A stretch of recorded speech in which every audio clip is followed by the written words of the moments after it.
welcome back to another episode of the Helmet to Helmet podcast. This is episode number 17. We are back together in the green screen room. First time it seems like in forever. It's been, I think, 3 or 4 episodes since we've done one here.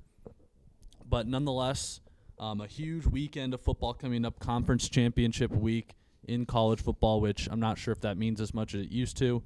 But nonetheless, we move straight into the BeZRK bets.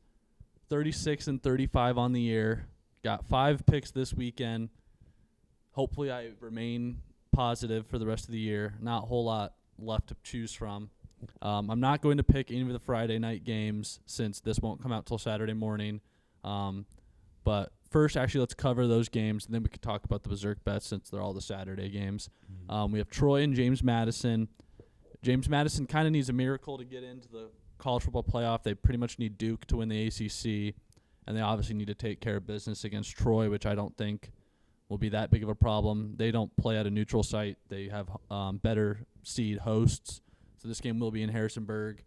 I don't have a whole lot on James Madison for this. I do feel bad for them. They should be ranked above Tulane and North Texas.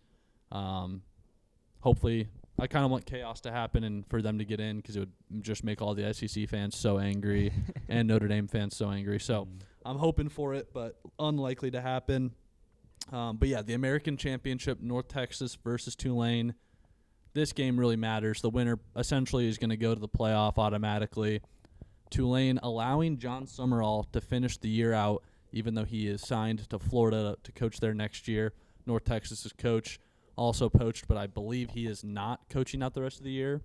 North Texas is favored in this game. I kind of don't understand that. They have been playing really well. It would be kind of funny if they won, if John Summerall just stayed to lose the game and then have to play a bowl game instead of in the playoff. That would be very funny. So I'm pulling for North Texas in this game, but Tulane will probably win. I have heard rumors that they might hire Ed Orgeron as their next head coach, which would be so amazing. If Lane Kiffin doesn't get him on the LSU staff, Ed Orgeron needs to stay in the state of Louisiana, so I'm all for it. But, moving on to Saturday. We can go over the games one by one, and I'll tell you, they're essentially for the BeZRK bets, I've got all the Saturday games picked for it. So I'll just say the bets as we talk about them. Starting out with the Big 12 Championship, BYU, Texas Tech in Arlington at Jerry World. And I know that this is essentially the same spread that they had when they played each other in the regular season, 12.5.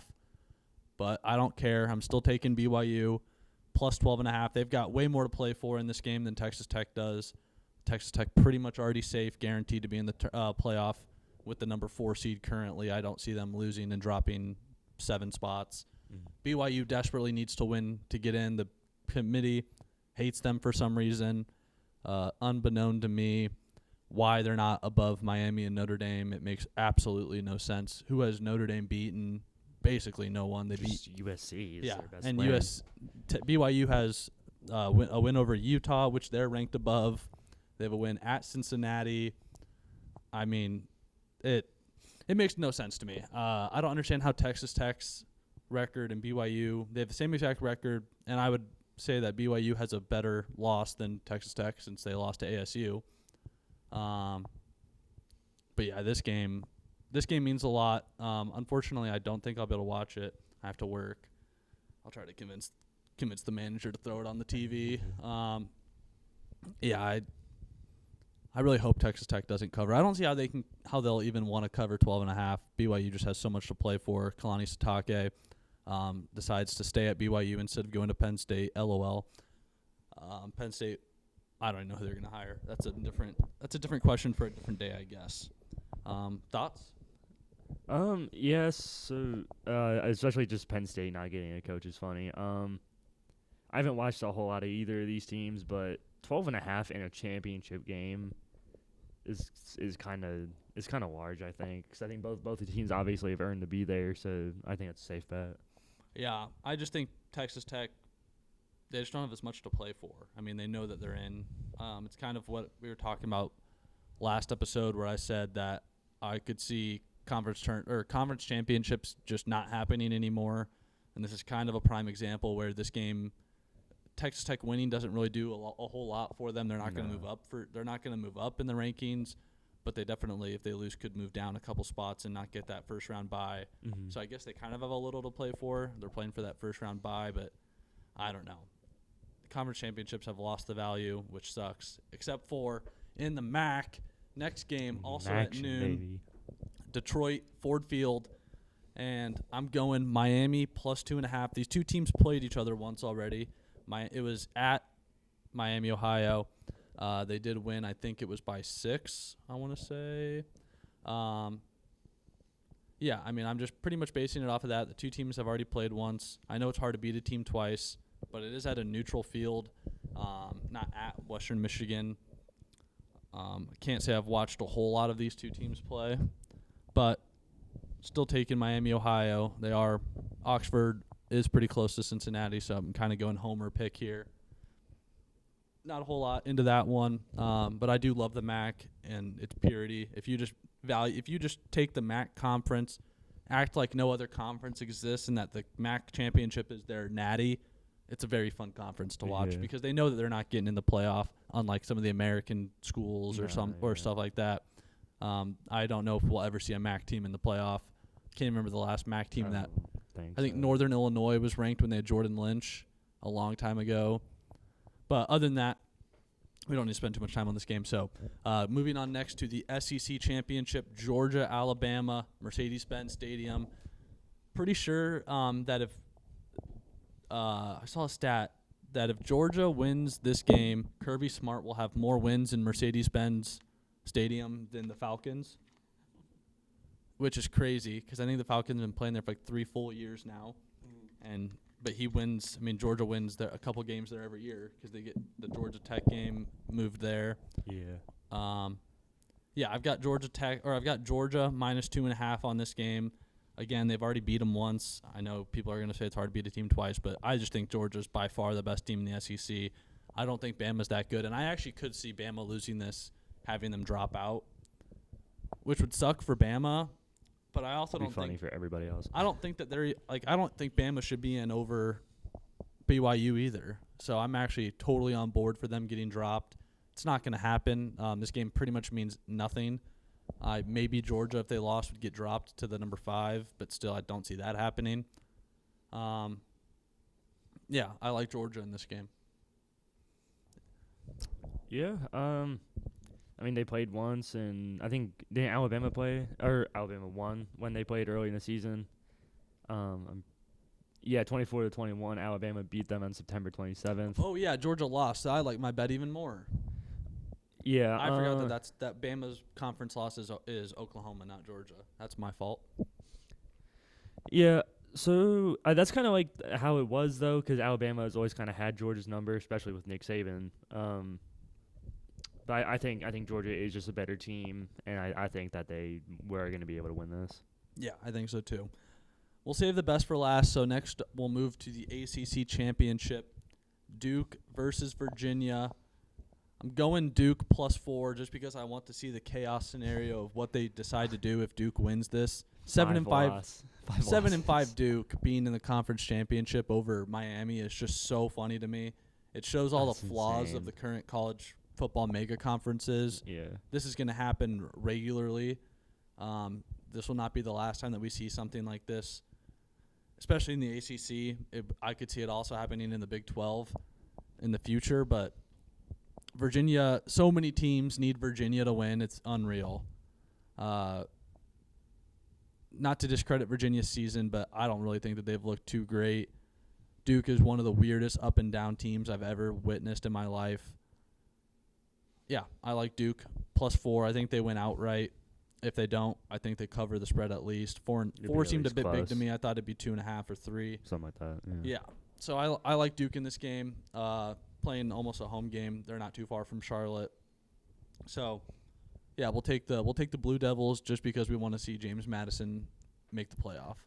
It'd be a 5-loss team in the championship game is just wild, and if they win, like no ACC team makes the college football playoffs after Hilarious. like it would just be it would be something. After everyone thought Miami was the best team in the country. Yeah. After like week 3 or 4. Yeah. But that's just how it goes. They, yeah. I mean, there's going to be changes to the football playoff every single year. I feel like because they just can't get it right. But I'm like, just let it be what it is. You know, things are going to happen like this, chaos scenarios. Yeah.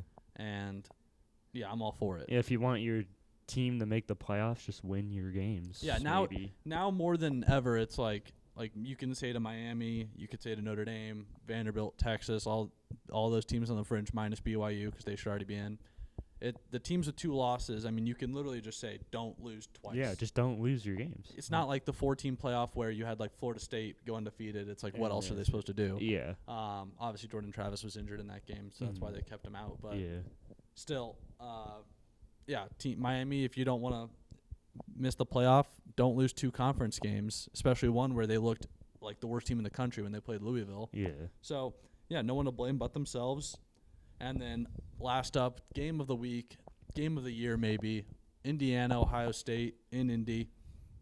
This game is going to be so fire. I'm so excited for this game. I'm happy that this is the night game. Screw the SEC. Yeah. Screw College Game Day for not going to this game. That is a sham. Going to 3 versus 9, Georgia Bama versus this game is outrageous. Yeah, would have won 2. It's why Big Noon is taking over. I'm telling you, they don't have a. Obviously, I don't think they really can even go to SEC games, Big Noon, because they're pretty sure it's always going to be Big 12 and Big 10. But still, they got it right for this one. After what I saw in the Michigan game, I really like Ohio State. I think their defense is something that Indiana just has not seen before. Indiana struggled. The couple defenses that they've played this year that are good, like Iowa and Oregon, they've struggled to put up these big numbers. And Ohio State's defense is on another level that no other team in the country is on. So I like Ohio State to cover 4 in this game. I do kind of hate the number. I really wish it was lower, like 2.5, because I would love Ohio State minus 3. So I might alternate line it down to 3, but still like the Buckeyes in this game.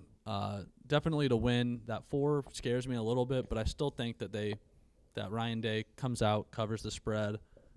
Ohio State gets the number 1 seed in the playoff, which is pretty much what this game determines. They're pretty much. Both teams are making the playoffs, win or lose. Yeah, win or lose, both teams make it. Betting the over might be pretty fun, 47.5, and just have the 2 teams boat race each other. But yeah, I think Julian Sand got kind of his butterflies out last game. That was probably the most pressure he's probably ever felt in a game was after he threw that pick against Michigan. I think he's got those butterflies out. So no disrespect to Indiana or what they've done this year. I absolutely love Kurt Signetti. I talk about it all the time. He's my favorite coach in the country other than Matt Campbell. And what he's been able to do at Indiana, they should already have the statue planned to be built because they were a nothing team and now they're literally the worst win percentage in the country. All time. The worst Power 4 win percentage in history, and now they're 12 and 2 overall, and have already cinched their playoff game. So this is gonna be a tougher game than Michigan, even if you want to call Michigan the game. But I don't think either of these teams have played a team this year quite like the other. Like Indiana's not played anybody like Ohio State. Ohio State hasn't played anybody like Indiana. Ohio State has kind of people always talk about the cupcake schedule, but Ohio State, we did not play Oregon this year. By the time we played Penn State, they were dead in the water. Michigan was like 15 or something. That was probably still played a harder schedule than Indiana. Probably. We played Illinois when they were at 16th, I think, in the nation.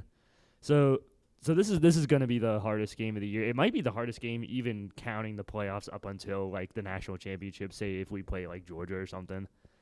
But I don't know if you saw the graphic they released the big all defense team, and it's all Buckeyes. It's just all Buckeyes. Arvo Reese, big linebacker of the year. Caleb Downs got big defensive player and defensive back of the year. So I think if for Ohio State to win this, they're gonna need their defense to play how they've been They have not allowed an opponent to score more than 17 all year. I don't know if they can do that, but they can slow down Indiana's offense. I think our offense will be able to take hold of that. So Yeah, I'm so looking forward to this game, more so than any NFL game this weekend, which is a great segue over to the NFL games this weekend. We will start with Luke's bets. yeah, What do you got? It was hard. This is probably the most time it's taken me to find out what I wanted to do for my bets because, like, I don't know. I just didn't like it. So the first one I ran into was Packers versus Bears. This is going to be a fantastic game, and they got to play again in like 2 weeks after this. It's in Lambeau, so we'll do the picks in a minute, but I think the Packers are going to win. But the line was at minus 6.5, so I don't know if the Packers win by a whole touchdown versus this Bears team, which is currently number 1 in the NFC after the Rams loss. So I'm going to take the Packers not to cover minus 6.5, even though I do think they'll win. I think it's going to be closer than that. Next, I have Browns versus Titans hitting the over, and I know you're like hitting the pause button there. But the over-under is 33.5. That is just straight up disrespectful. That is considering both teams don't score 17 points, which probably isn't going to happen. But this is just an egregious over-under. I'm taking the over just because, like, somebody's going to score. I wouldn't be surprised if the Browns come away with at least one defensive score in this game. I think our defense is going to just take over, and I think it's going to allow the Browns' offense to maybe score some points. Tennessee's defense isn't the worst in the league, but it's not, like, great either. I think George Sanders will be able to take advantage. Speaking of, that leads me into I have Quinshon Judkins anytime touchdown versus Tennessee. I think if we get down near the goal line, Kevin Stefanski, with his burning hatred for George Sanders, will put Judkins in at the Wildcat, which he's actually very good at. You know, every time we ran it versus the Raiders, and we put Judkins in the Wildcat, and he scores. So I think that's what I have a big feeling Judkins will find the end zone in this game. Versus just a not great Tennessee defense. Next, I got Seahawks to cover minus 6.5 versus Atlanta. Atlanta just lost to the Jets. They're terrible. Their coaches are probably going to get fired at the end of the season. They had their the most expensive backup quarterback in NFL history playing. I hope Bijan does good for my fantasy team, but I have to imagine the Seahawks win by multiple scores here. And lastly, I have Jacoby Myers. Over his over-under was 4.5 receptions versus Indiana. And Jacoby Myers I think he's been the leading receiver for the Jaguars in every game since being traded. And he's just been Mr. Consistent for an offense that desperately needed it. Because Travis Hunter, being a rookie, was up and down. Brian Thomas Jr. struggled with drops this year. So versus a tough divisional opponent like the Colts, I have to imagine they go back to the well with Myers over and over, and that he has at least 5 catches. I also have him on my fantasy team, so please do. I was looking for something while you were talking, but the odds aren't out yet.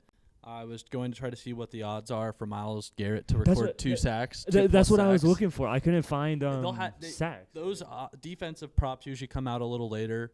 So since this game's on Sunday, they probably will come out on Saturday. Okay, yeah. So that's what I was looking for before I found Quinshon Judkins anytime touchdown. But if Myles Garrett's line is like 1.5 sacks, hit that over. I think he gets at least 2. You can bet it. You can bet him to get 2+ regardless. Oh yeah, 2+. Yeah, for sure. I think he gets 2. I think he gets 2 sacks at least. This Titans defense or offensive line is. So I was reading up a little bit on it, and the Titans starting tackle that Myles Garrett's most likely to play against is Dan Moore Jr., who's a former Pittsburgh Steeler. So Myles Garrett has 179 reps against him in games, which is the most in his career versus a single opponent. And I think he owns Dan Moore Jr. because Dan Moore Jr. is not very good.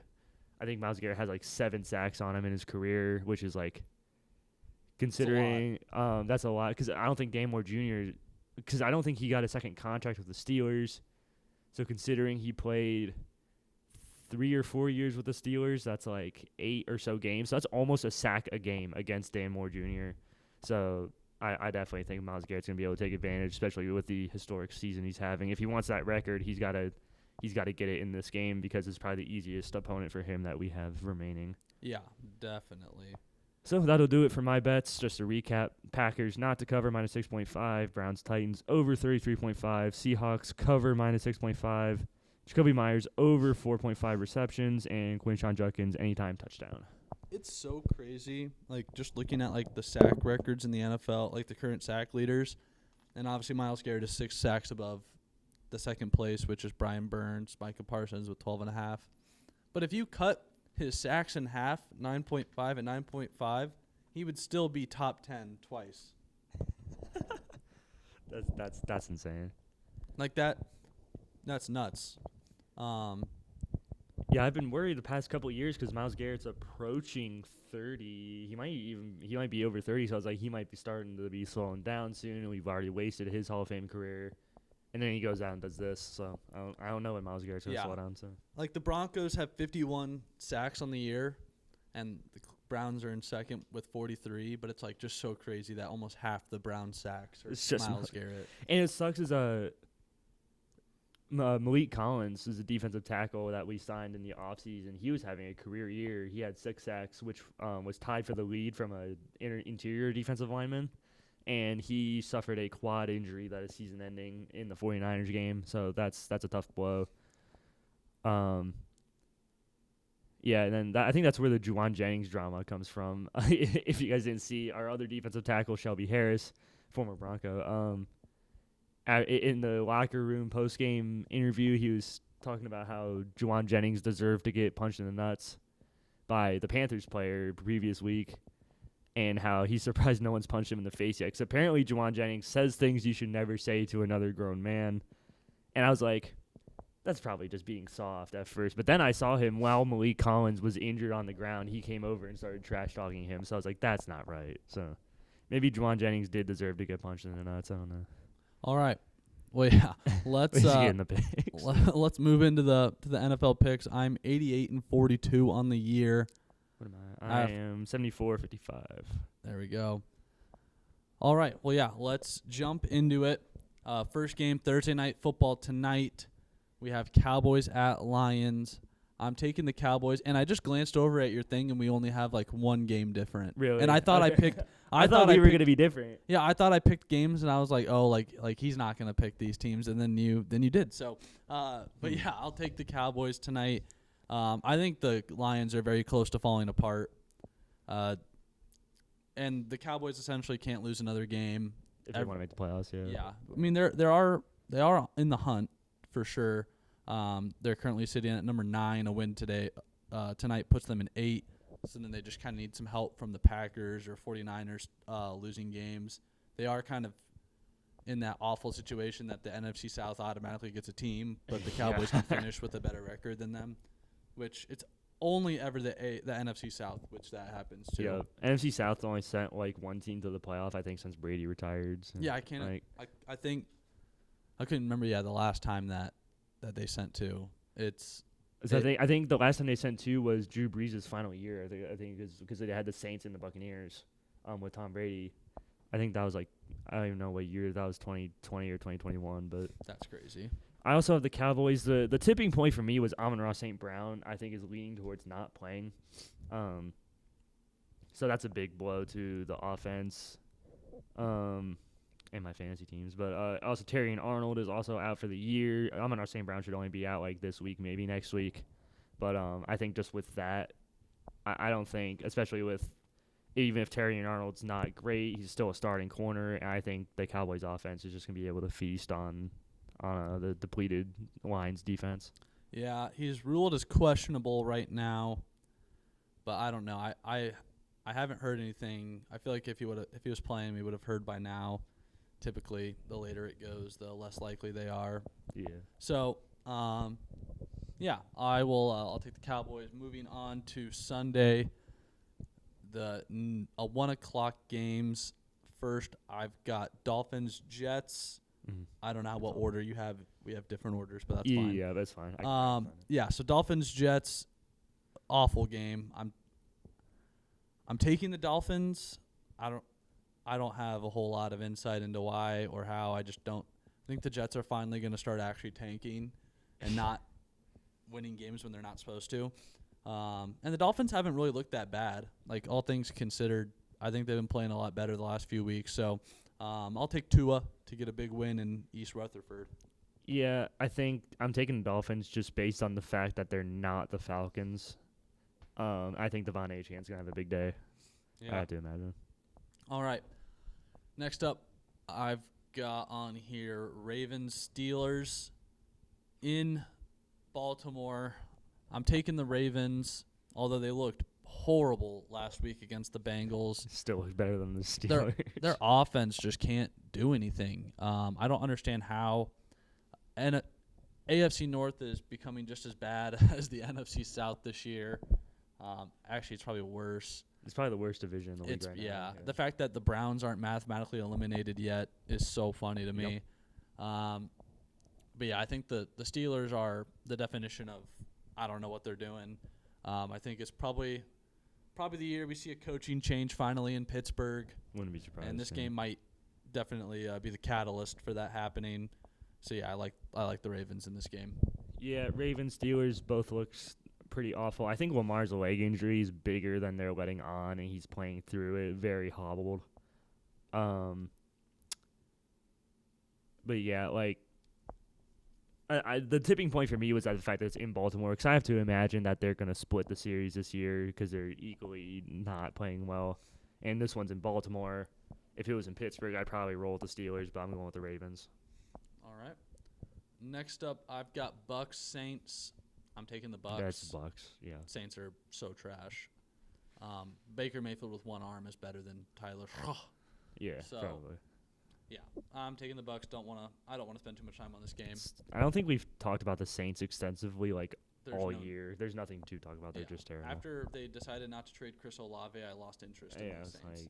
So, yeah, there are a lot of stinkers at the 1 p.m. games this week. No offense to you. So, yeah, next up we got another stinker, Commanders at Vikings. Oh. I have Commanders written down here as the team I'm taking. If Max Brosner is the quarterback, I will stick Commanders. But I actually think if J.J. McCarthy plays that they would beat him. I don't even know. I don't know. I think Marcus Mariota might be better than both McCarthy and Brosmer. Oh, 100%. Better than Brosmer, 100%. Oh, never mind. McCarthy's playing. I'm taking the Vikings. I'm taking them. I think I'm going to stick Commanders. I just cannot. And they actually looked good against the very tough Broncos defense on Sunday night. So I think I feel so bad for the Vikings because I love Justin Jefferson. Same. And Addison. They're gonna trade. They're gonna have to trade Addison away, I think. One of them can come right down to Cleveland if they like to. Broncos could use them. I'll give you Jerry Jeudy and a bag of chips for Jordan Addison. I receive Jordan Addison. You receive Jerry Jeudy. That would be a steal. But Andrew Berry's very good at trading with wide receivers. But yeah, I think I'm gonna stick Commanders. I just think their quarterbacks are just not good. I think the Vikings scheme up very well on defense. Like even with them throwing 4 interceptions against the Seahawks, they still didn't really give up a lot of yards on offense because of how bad the field position they always started in was for them. So I actually think they scheme better than most teams in the NFL. I think they give a different look to the Commanders that the Broncos don't show. The Broncos don't blitz a lot, and the Vikings do blitz. Brian Flores loves to dial up the blitz. He's a great defensive coordinator.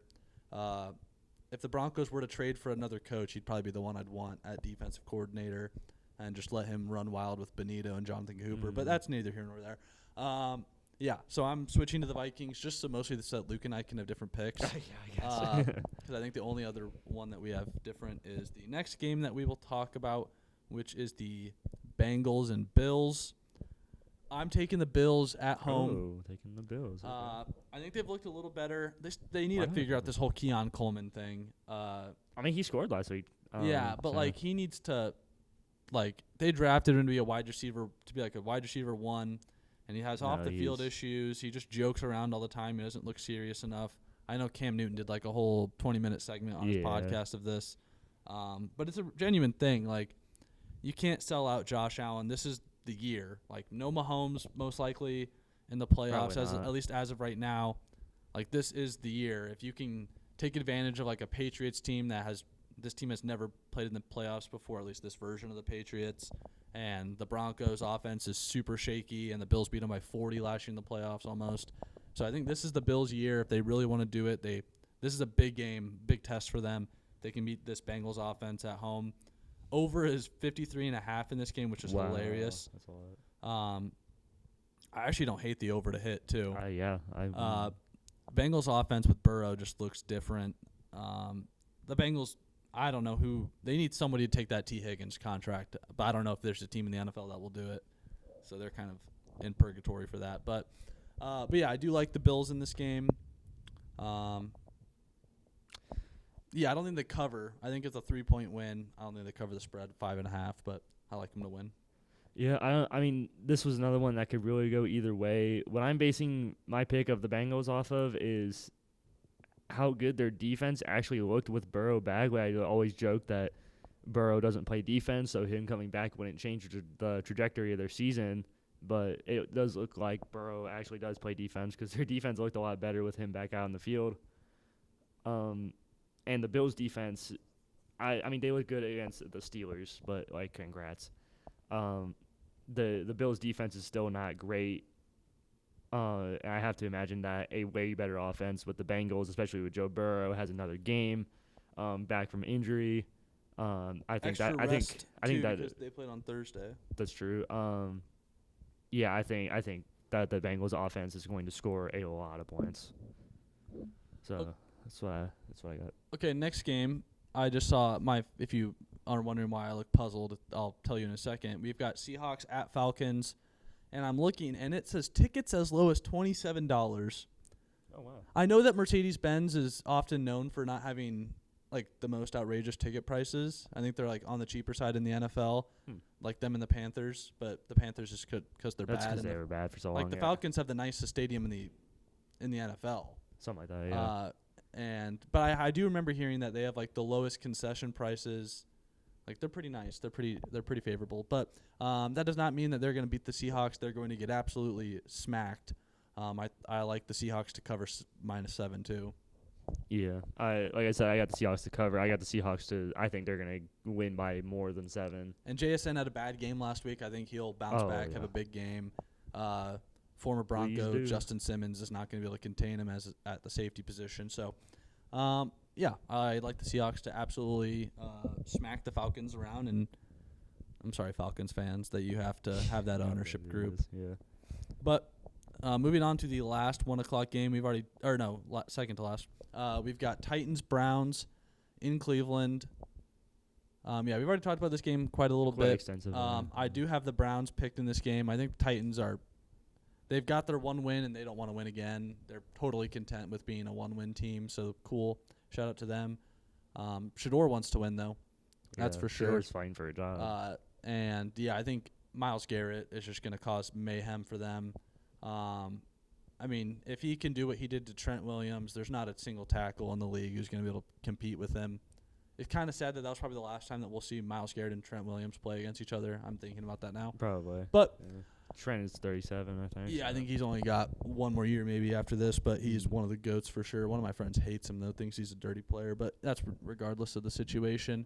Yeah, I like Browns in this one. We've talked about it a lot. I think this is probably the last time we're going to be able to pick the Browns in a game this year. They're favored. Yeah, we are favored. Might be the last game they're favored in. For a while, yeah. Yeah, I've already talked about the Browns a lot. I think, yeah, we're going to win. I sure hope so. I don't know what we're going to do if we don't. Better draft pick, I guess. Yeah, not the worst. Like, if the Saints win, too, like, you guys could be in the good. I think Stefanski, like, has to be gone if he loses this game to the Titans. Oh, yes, 100%. Especially if it's, like, the offense's fault. Yeah. Unless our defense magically falls apart, which is probably not going to happen. I sure hope it doesn't happen. Like, yeah, if we lose this game like 10-7, he has to be gone. There's no way he's not. Next up, we got the last 1 o'clock game: Jaguars Colts in Jacksonville. I've got the Jags in this game. So do I. I think the Colts are falling apart. I think Danny Dimes is regressing to the mean. They're not getting lights out play from him anymore. Their defense is shaky. They give up a lot of easy plays. And the Jaguars are kind of rolling right now, even though they don't have a lot on offense for weapons. They are underdogs in this game, so Jaguars money line will be plus money, which is fun. So I'll probably take that just because I'm picking them. But yeah, if the Colts lose this game, they are going to regret trading for Sauce Gardner. That is for sure, because it would put them not first in the division anymore. I think it'd be a 3-game losing streak for them. I think so, yeah. Yeah, and the Texans are looking really good. We'll talk about them more later, but yeah, I think the wheels are falling off for the Colts. I think they lose this Well, game. Daniel Jones' leg is falling apart. That's also true. So I think that's a big reason. I think teams are focusing more and more on Jonathan Taylor since Daniel Jones' leg is literally in pieces. I don't even know why. I think he should probably sit like a couple games. I don't care. They said it was a small hairline fracture in the fibula. That's still gotta hurt. I'm pretty sure Sauce isn't gonna play either. Doesn't he have a calf strain? Oh, I did. Yeah, I did hear about that. It's better than what they thought. They thought it was really bad, but Yeah. yeah, I got the Jaguars in this one. I think they're hot and the Colts are on the downtrend. So. All right, moving on. We've got Bears Packers in Lambeau, like we talked about. Saw a fun stat for this. Since there's only 2 games in the afternoon, unless you live in the state of Arizona or live in Southern California, you will get the Bears-Packers game on your TV. Well, the only 2 states that don't have it. That is how bad the Cardinals are and how badly no one wants to watch them. I'd even say there's people probably in L.A. and Arizona that don't even want to watch the Cardinals play. Oh, yeah, for sure. Yeah, I saw a thing that there's apparently a bunch of people that live in Chicago end up moving to Phoenix, the snowbirds that don't want to have winter.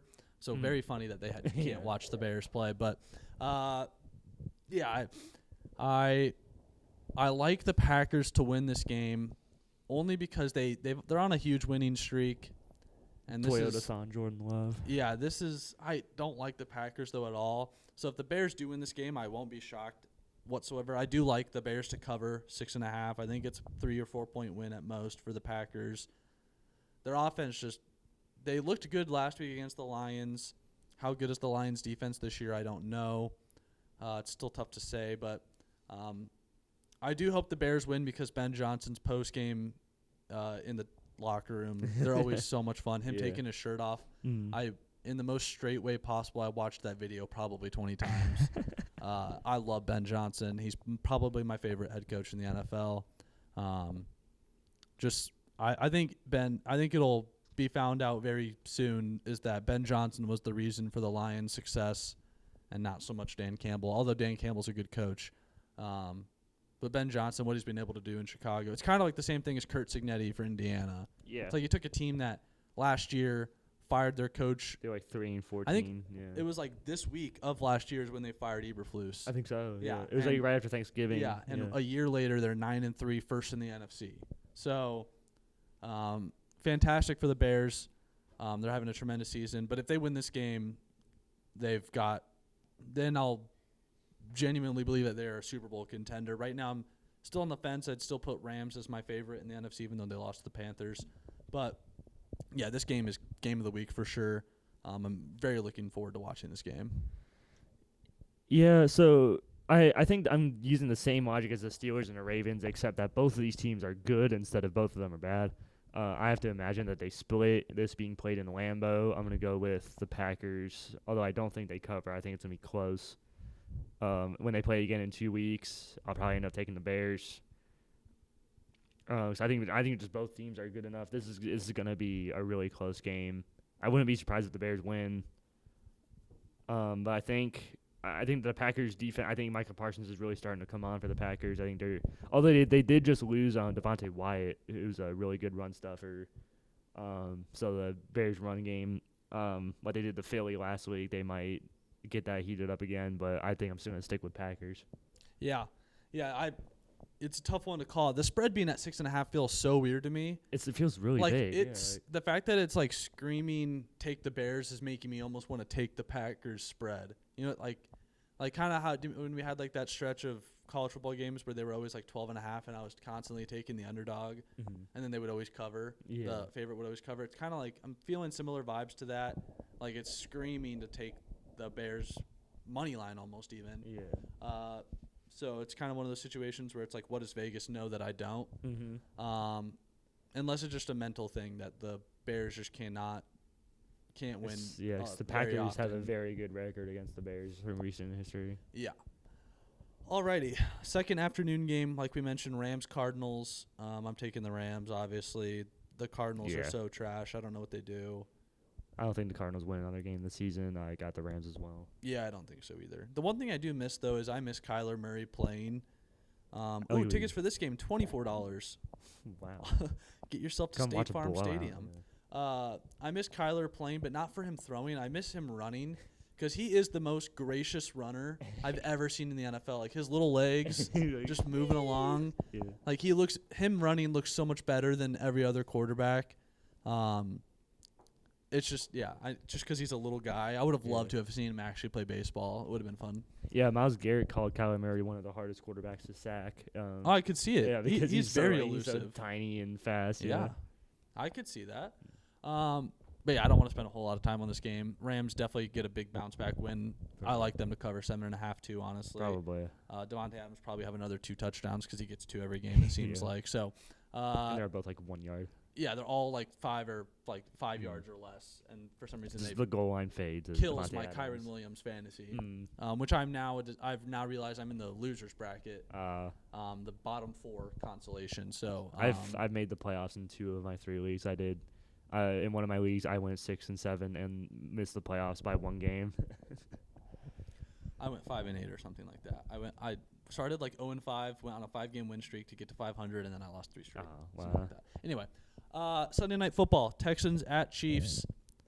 I went to this game that was in the playoffs, Texans-Chiefs, the playoff game last year.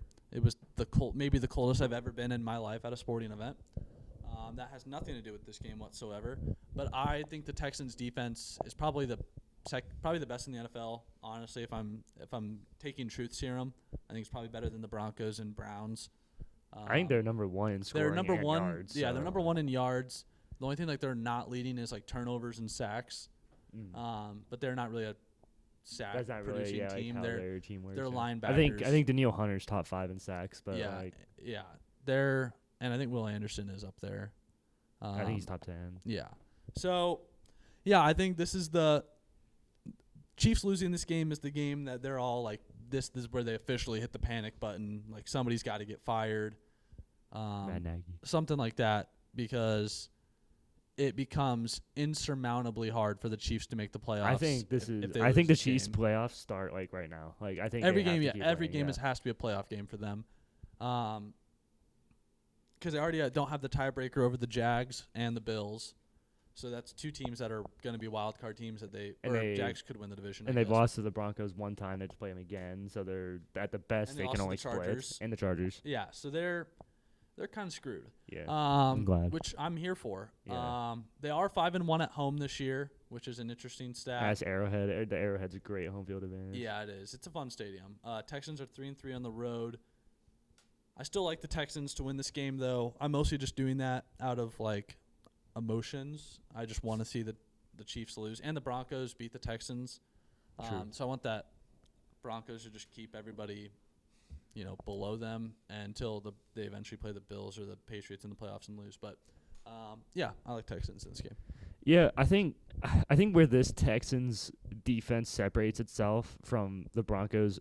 So out of the Broncos, Texans, and Browns, the Broncos probably have the best offense, which is like not good, but but this Texans defense legitimately wins games for the Texans. Like the Browns and Broncos defenses will hold people. Keep them close to have field goals, win them the game. Yes, but they still need. But this Texans defense legitimately win. This Texans defense beat the Bills.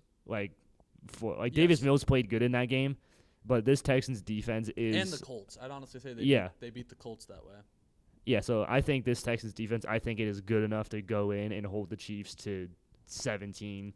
I love the under in this game, 41.5. I think that's good. I think Chiefs score max 20 points.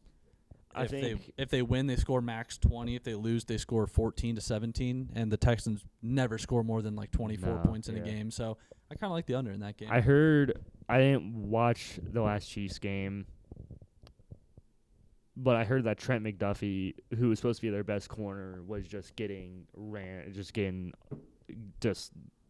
being terrible, I guess. I don't know what I'm saying. But he was not good in that last game. And that's supposed to be like their best defensive player. I heard they struggle to get pressure. Chris Jones, I think, is starting to slow down with his age. And the Chiefs O-line is banged up too. Josh Simmons, I think, is not playing. Which is not the defense you want to play against when you have got an injured O-line for sure. So I think the Chiefs defense has regressed from last year, and this Texans defense legitimately wins games. I'm going with the Texans. I think CJ Stroud's back. I think the Texans offense is going to put up 20 points, 17, 20 points, which is with their defense. I think they can win with that. Yeah, I think so too. All right, moving into Monday Night Football, we've got Eagles at Chargers. I'm kind of stuck on this game as well. I have the Eagles written down here. I do think they'll win. But I am reading that they're treating Justin Herbert's injury as if he's going to play on Monday. I don't even think it matters. I don't think that's very smart for them to play Justin Herbert. But, I mean, the Chargers are still in the playoffs, so they do still want to win games. Mm-hmm. And they definitely have the offense to do it. I think Hampton is returning as well. I think so. Game. Yeah, I think he's likely to return. But with the Eagles losing, what is it now, two straight? Tough to see them losing 3 straight games.